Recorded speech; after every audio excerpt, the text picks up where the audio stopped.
High, কি অবস্থা সবার? চলে এলাম নতুন আরেকটি ব্লগ নিয়ে।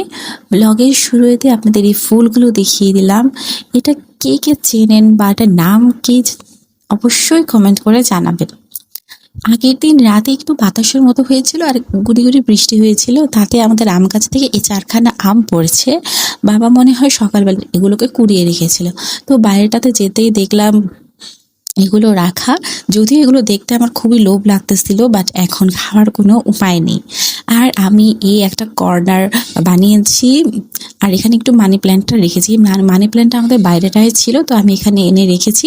দেখতেও জায়গাটা সুন্দর লাগবে, অ্যান্ড আই হোপ গাছগুলো এখানে সুন্দর করে বাড়বে। যেহেতু পুজোর দিন ছিল, মানে আমাদের বাড়ির লক্ষ্মীনারায়ণ পুজো, বাৎসরিক পুজো আসলে। তো সেদিন আমি নাস্তাতে করেছিলাম হচ্ছে পরোটা আর আলুর তরকারি, আর অবশ্যই চা। সকালবেলা রিফ্রেশমেন্ট আসে এই চাটা খেয়েই, মানে ঘুমটা অ্যাকচুয়ালি ভাঙে এই চাটা খেয়েই। তো চা খেয়ে স্নান করে, যেহেতু পুজো ছিল, দেন আমি মন্দিরে চলে গেলাম। মানে আর সেদিন মানে দিনটা জানি কেমন একটা ছিল, মানে মানে দিনের মনে হয় মন খারাপ এমন।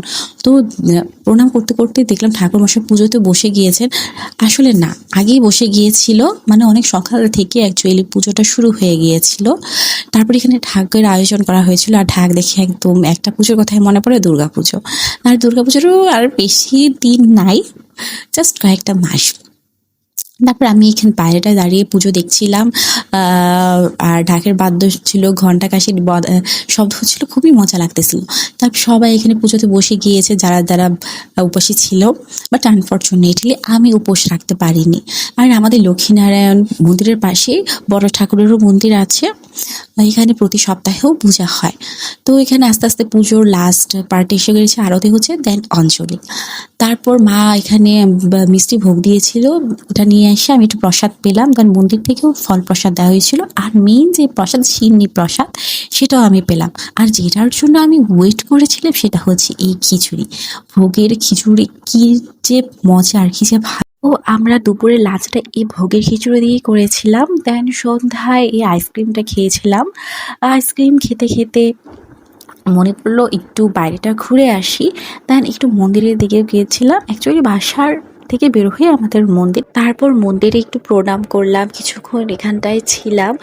কেউ ছিল না, বাট আমি একটু প্রণাম করলাম, যেহেতু দুটো মন্দিরই পাশে।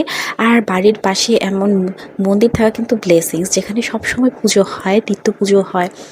দেন ওয়েদারটা তখন একটু ভালো ছিল, যেহেতু বিকেলবেলা একটু বৃষ্টি হয়ে গিয়েছিল। দেন আকাশের চারটা কিন্তু ভালো লাগছিলো, যদিও খুবই হালকা। তো আজকের ব্লগটা এই পর্যন্তই। টাটা।